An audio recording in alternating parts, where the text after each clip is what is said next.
বাধা নেই সাকিবের প্রিন্স সহ ঈদের 5 সিনেমায় ছাড়পত্র পেল। আসছে ঈদে প্রেক্ষাগৃহে মুক্তির দৌড়ে থাকা সিনেমাগুলোর মধ্যে বহুল প্রতীক্ষিত prince, once upon a time in Dhaka. Bangladesh চলচ্চিত্র সার্টিফিকেশন বোর্ড সিনেমাটিকে সর্বসাধারণের জন্য প্রদর্শনের অনুমতি দেয়।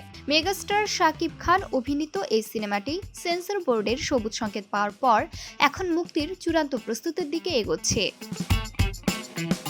আবু হায়াত মাহমুদ পরিচালিত এই সিনেমাটির স্থিতিকাল 2 ঘন্টা 29 মিনিট। সিনেমার প্রযোজক শিরিন সুলতানা সোমবার রাতে সামাজিক মাধ্যমে সার্টিফিকেট প্রকাশ করে উচ্ছ্বাস প্রকাশ করেছেন নির্মাতা।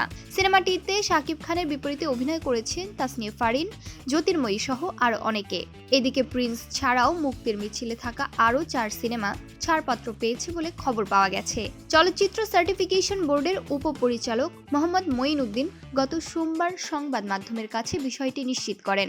সেগুলো হচ্ছে দম, রাক্ষস, বনলতা এক্সপ্রেস ও প্রেসার কুকার। প্রতিটি সিনেমাই ভিন্ন ভিন্ন ধারার হওয়ায় দর্শকদের মধ্যে ইতোমধ্যেই ব্যাপক আগ্রহ তৈরি হয়েছে।